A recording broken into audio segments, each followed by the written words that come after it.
The Senior Bowl practices have wrapped up, and we've uncovered some hidden gems. We'll tell you about them next.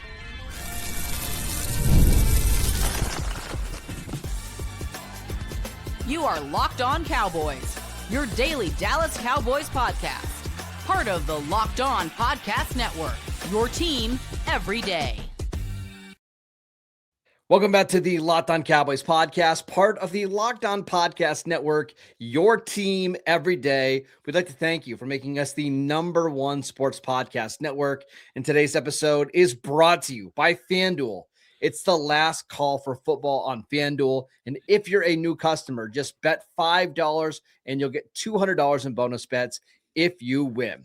Welcome back. I am your host, Marcus Mosher. He is Landon McCool. And today is one of my favorite shows of the year. We're going to talk about some sleepers from the Senior Bowl in Mobile. You guys know the big names by now. TJ Parker, Caleb Banks, Garrett Nussmeier.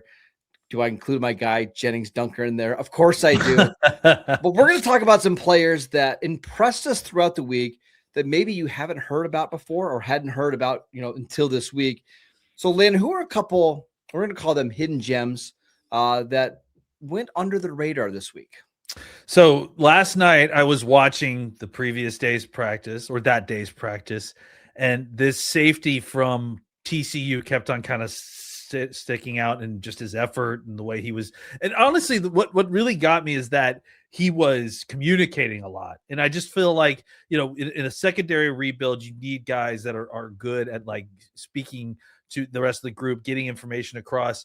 And anyone who could find a way to do that in this situation where you're kind of dealing with all these people that you don't know and a bunch of strangers, and you're trying to form a team up in a week, it's always very impressive. And then Bud Clark came out and had the practice that he did today, which was really, really impressive. He just battles really hard. I mean, they gave him Hilton from LSU in a one-on-one matchup at the goal line, which is absolutely just a complete mismatch. It's unfair, frankly, to put a safety on a guy as twitchy as Hilton in the slot.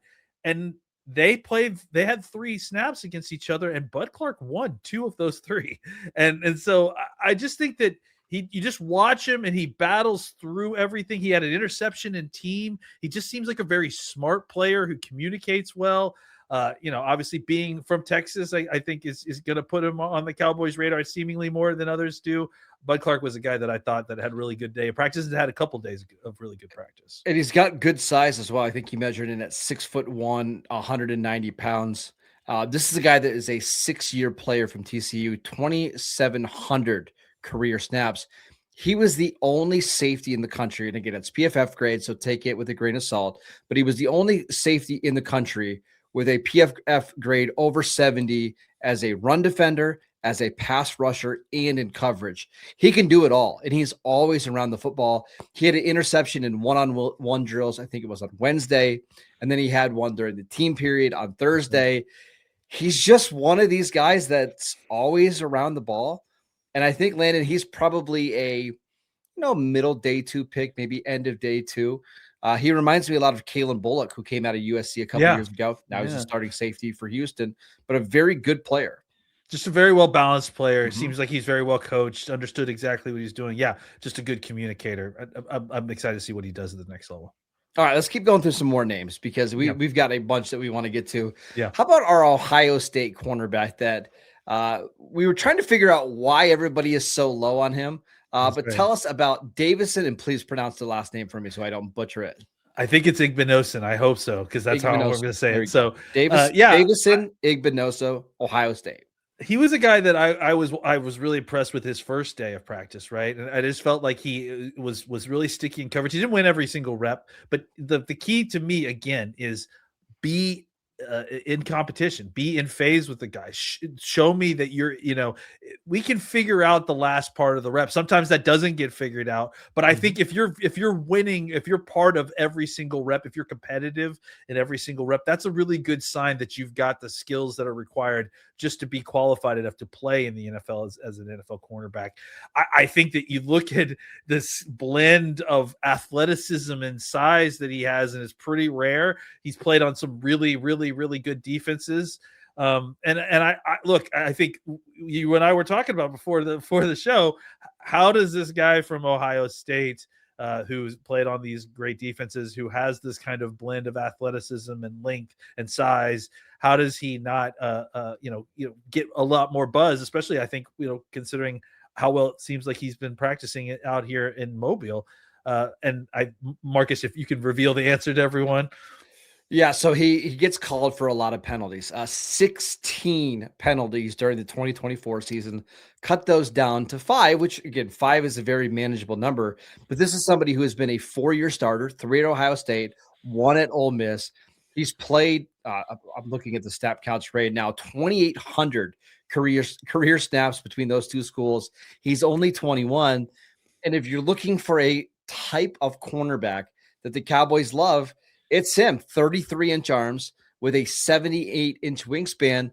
But the one thing, again, you don't see this too much in the drill practice, but something that shows up for me is he's an awesome player in the run game. 3 straight years with a PFF run defense grade of at least 81 and 26 run stops, which is insane for a cornerback. This is something that you and I were talking about as soon as the season ended. We wanted to see them prioritize guys that are physical at the cornerback and safety position. I think he qualifies. Yeah, I mean, I can't remember the quote that you said with Tomlin about what. I'd rather say "whoa" than sick him.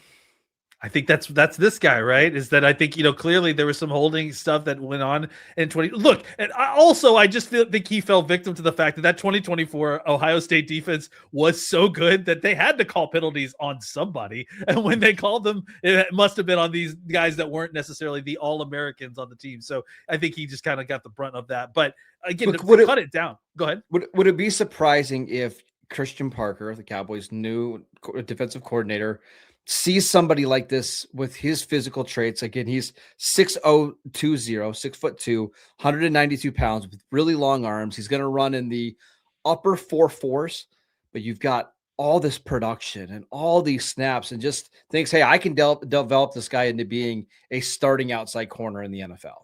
I mean, 100%. Like this is a ball of clay that has experience playing at a lot of experience playing at the highest level as a national champion. So yeah, I think he's a guy that should certainly be on the Cowboys' radar. I guess I'm still just surprised, having watched him all week, we haven't been hearing his name in first round contention, high second round contention. Maybe we will after the Senior Bowl week. I wouldn't be surprised. I'm going to ask you about another player here. Kyle Lewis, a linebacker, an undersized linebacker, 5'11", 224. What did you see from him in practice?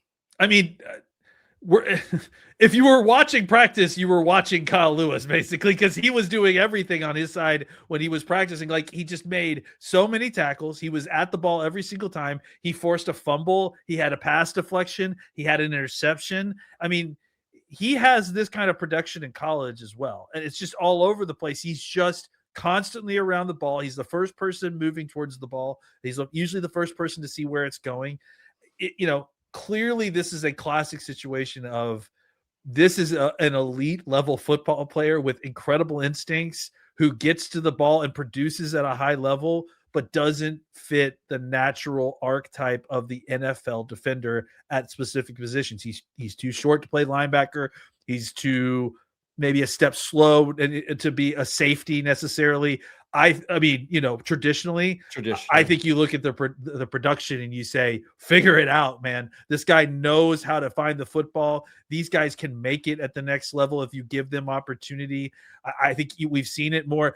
I mean, Devin Bush is similarly sized in this guy, right? And it took him a little bit to kind of get around, but last year he was incredible. And so I think there are more and more opportunities for this kind of player if you can find a role for him.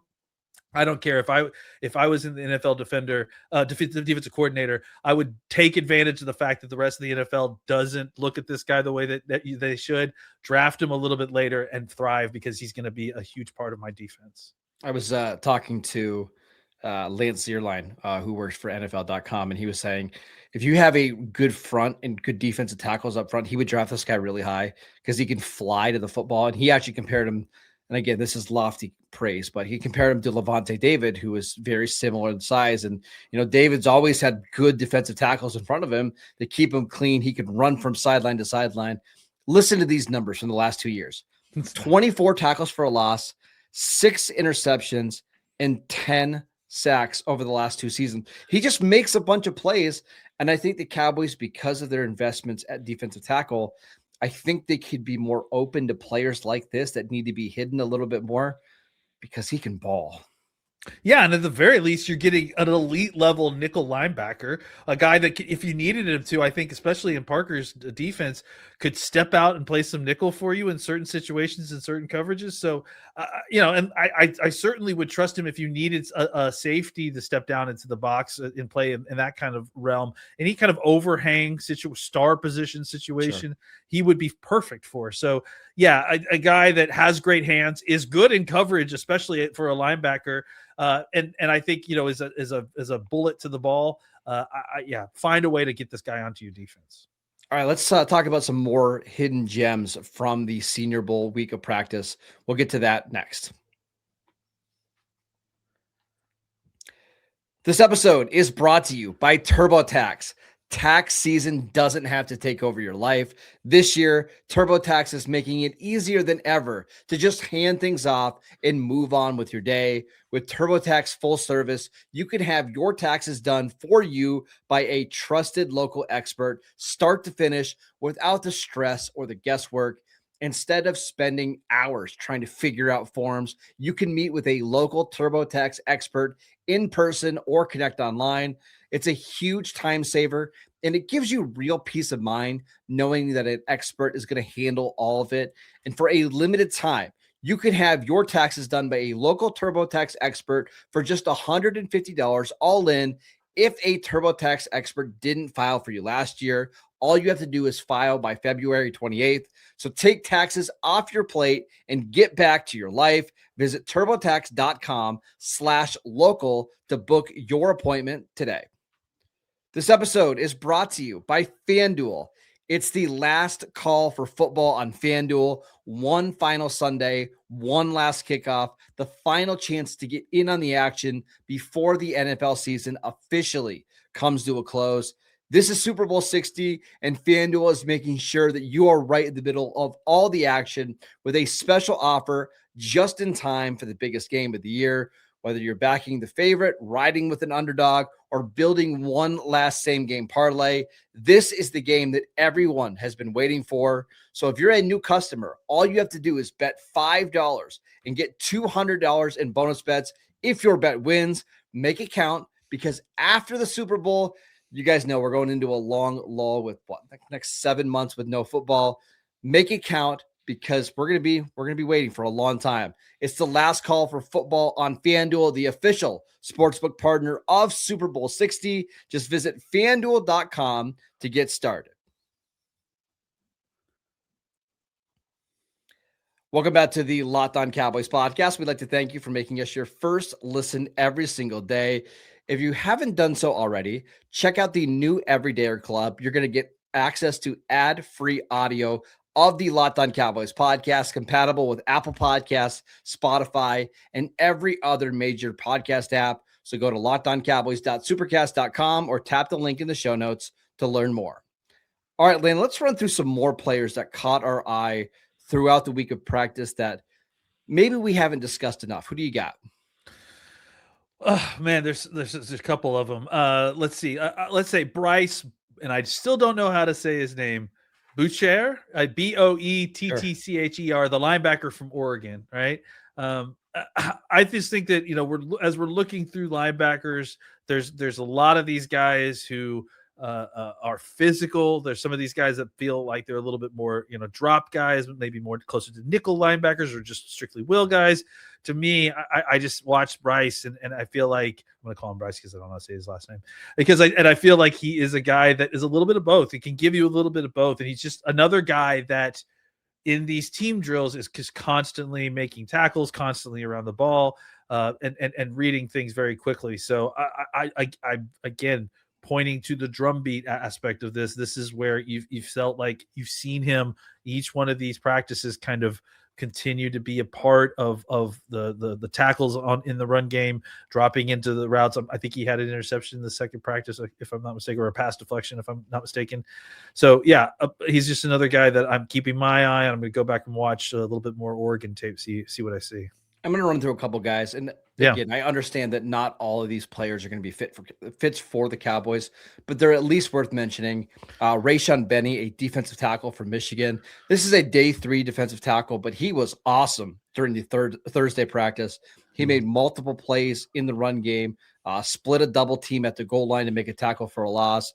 He's had back-to-back super good run stopping grades from Pro Football Focus. 6'0", so 6'3", 296 pounds. It's going to run in like the high 4.8s, low 4.9s, which is moving. 82-inch wingspan. So you're getting a guy that can move and has long arms and then makes a bunch of tackles in the run game. I was impressed by how he practiced. Yeah, and just looked really, really dominant at times, and just felt like he had a lot of answers. Really, really good player.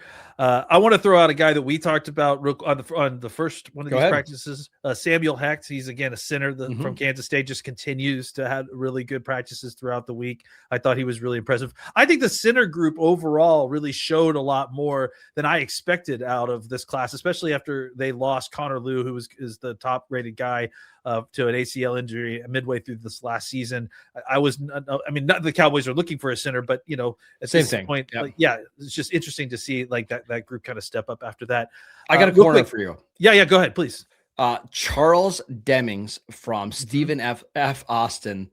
His coach actually DM'd me today, was telling me a little bit about how good of a kid he is, but this is somebody who has been a 3-year starter. I thought he's competed his tail off, in the practices. A couple of numbers for you: 32-inch arms, 32 and a quarter, which is, again, exactly what the Cowboys want. 6'1", 191 pounds, 9 career interceptions with 31 pass deflections. So you're talking about a guy that absolutely dominated a lower level of competition, which you have to if you're going to be one of these small school players. I think he's a day 3 pick, but with that length and with that athleticism and production, wouldn't be surprised if that's somebody that the Cowboys target.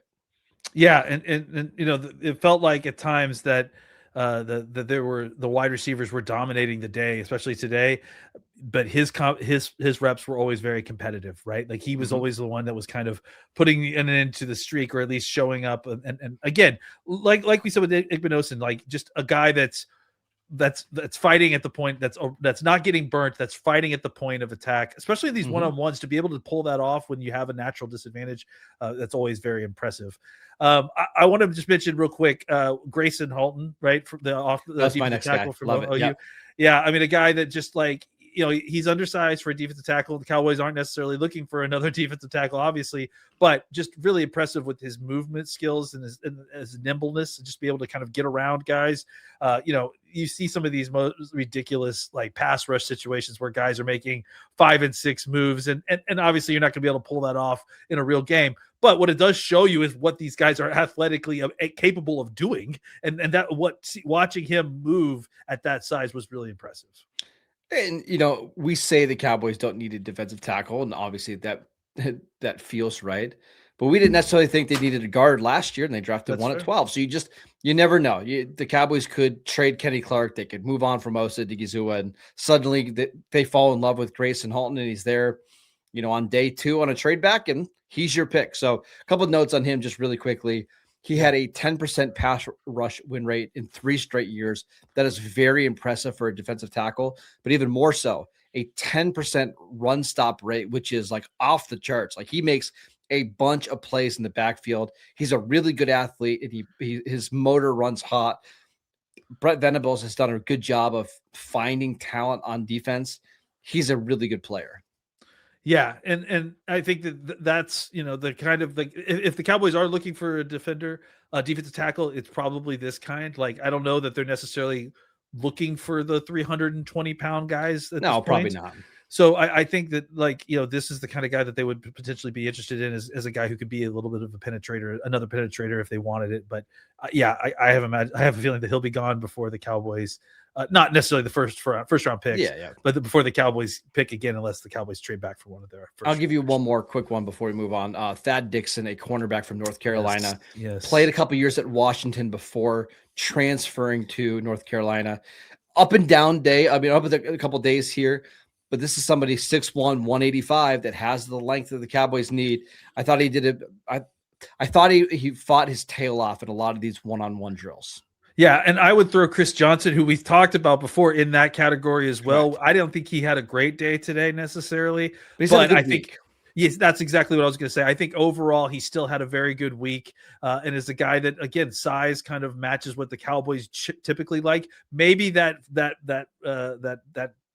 mold gets broken this year with the new defensive coordinator. We'll see. But traditionally, they liked guys like Chris Johnson and obviously like Igbonoso, like we talked about, with their length and speed. So we'll see how that all plays out when the Cowboys start looking for cornerbacks. Can I mention the Miami offensive tackle Markel Bell or no? You can, but I feel like he got his butt kicked at several different places. I think he was good. He was up and down, but I think, again, there's like 4 guys on the planet that are his size. So yeah, I mean, there's guys that are that big. There's none of them can play football because none of them can move like he can, right? Like, can he play football? I mean, I guess like that's my question. I'm being facetious. He's much better than that. I'll give you a size 6'0", so 6'9", 358, 36-inch arms with an 86-inch wingspan. Like, that's like the longest offensive tackle we've ever seen. He needs a lot of work, and I think he's going to be a late day 3 pick or high priority free agent. But we've seen teams take guys like Jordan Mailata before late or sign him as undrafted free agents and turn him into decent tackles. He's so big that you can't ignore it. That's all. Real quick, what's more impressive, being that size or watching somebody lift somebody that size off the ground in a pass rush drill? I think so too. I agree. All right, let's talk about the new cornerback coach that the Cowboys hired on Thursday and his connection to a very high-profile first-round cornerback. We'll get to that next. This episode is brought to you by Indeed. If you've ever hired someone who looked good on paper, but just wasn't the right fit, you know how important that is. When you want candidates who truly match what you're looking for, trust Indeed sponsored jobs. Hiring Indeed is all you need. Stop struggling to get your job post seen on other sites. Indeed sponsored jobs put your post at the top of the page and help you reach the right candidates faster. If I ever needed to hire someone for this show, I would go straight to Indeed and be very specific about what I needed, real experience and not just some resume buzzwords. And according to Indeed data, sponsored job posts directly on Indeed are 90% more likely to report a hire than non-sponsored jobs. So spend more time interviewing candidates who check all of your boxes with less stress, less time, and more results using Indeed sponsored jobs. And listeners of this show get a $75 sponsored job credit to help give your job the premium placement it deserves at Indeed.com/LockedOnNFL. Just go to Indeed.com/LockedOnNFL right now and support the show by saying you heard about Indeed on this podcast. Terms and conditions apply. Hiring, do it the right way with Indeed. Welcome back to the Locked On Cowboys podcast. We'd like to thank you for making us your first listen of the day. Landon, the Cowboys have a new cornerback coach, and it is Ryan Smith from the Arizona Cardinals. What do you know about him? Yeah, he came from the Cardinals. He has some interesting history, obviously, and the people that he's kind of been in the coaching tree with, right? The first name that kind of pops a little bit is Curt Cignetti, obviously the current head coach of Indiana University, the national college football championship winner. And I think, his has a little bit more than just kind of a casual acquaintance, right? Like he was with him at Elon, and then when Cignetti moved from Elon to James Madison, that he brought him with him as this cornerback coach, and I think that kind of speaks to exactly the kind of coach he is, because I think the one thing, I mean, we haven't really ever spoke about Cignetti on this show before necessarily, not read to, but Google him. The one thing I think that he really thrives in is evaluation. Like, I think he understands how to evaluate players and coaches. And I think this is a really good endorsement on what kind of coach this is. I think that, we'll talk about some of the other associations in a second, but I think one of the things that I do want to point out here is his most recent job is that he came from Arizona, where he was under Jonathan Gannon, right? We've talked about, or a little bit about Parker and about the scheme he came from with Fangio. They run a lot of cover 6. They run a lot of cover 8, which is all kind of based in quarters, a match quarters kind of system, right? And what does Jonathan Gannon run in Arizona? It's a lot of quarters. He runs more quarters, I think, than anybody. And I think, again, to me, the reason I wanted to bring this up is because think back to when we were last year and we were making the offensive hires, right? The thing that I pointed out about the organizational clarity back then was that we had the head coach saying what he wants, and then he's going out and doing things that line up with what he said, right? And this is very much what it feels like is happening on the defensive side with their defensive coordinator coach and these position coaches, is that they have a clear picture. They said what they want. They want teachers. They want people that are clear communicators that can speak to these guys. They're looking at a lot of young coaches who are all very strong teachers. They're going out and getting coaches from a scheme that very much is in the same family as what they are going to play. It's not willy-nilly. That makes sense. There's relationships here. They even brought in Jonathan Gannon in for an interview. I bet you think that his name didn't potentially come up as a guy that Gannon maybe wanted to bring with him. So I think that it's all of these things make a lot of sense. And every step along the way of this defensive staff hiring process reminds me of the hot process Schottenheimer went when he was assembling his offensive staff. And it gives me positive vibes because of the process being sound, it feels like. The other part of this that is fascinating is that he has a very close relationship with Mansoor Delane, who is the cornerback from LSU, who a lot of people are projecting not only in the first round, but to Dallas at pick either 12 or 20. Smith recruited Delane to Virginia Tech, which is where Delane first went before he went to LSU. And actually, Delane's talked about how he went and chose Virginia Tech because of Smith. Now, does that mean the Cowboys automatically are going to draft Delane? Of course not. Does it make it a little bit more likely? Probably. I mean, the NFL is a relationship business, and believe it or not, a lot of draft picks are made because of who you know and who you've known in the past or who you've played for. I've got to believe, given their relationship, that at least move him up, maybe up a spot or two. Like, I would not be surprised at all. Well, I think it does two things, right? It's another source, a reliable source for who this person is, firsthand source of the personality, right? And it's a little bit of extra insurance if you do draft him that, hey, this is a personality fit. This guy, when he was 18, chose to come to work with this coach. That means that look, he's not getting a choice if he's getting drafted, but it's good to know that this is the coach he would have chose, because it feels like that there's not going to be a personality rub. They're potentially going to work together, and that promotes the potential of having the best situation work out when you draft him. All right, that is it for today's show. We'd like to thank you for making Locked On Cowboys your first listen every single day. If you never miss an episode, the Everydayer Club is built for you. Get Locked On Cowboys ad-free plus members-only Discord access and so much more. Head over to lockedoncowboys.supercast.com to join the club. And for those of you on video, we can send you the first ever 24/7 national NBA YouTube channel, and on audio, make your second listen the Locked On NFL podcast. Follow Landon on Twitter at McCoolBCB. I'm at Marcus_Mosher. Enjoy your weekend. Enjoy the Senior Bowl. We'll see you right back here on Monday.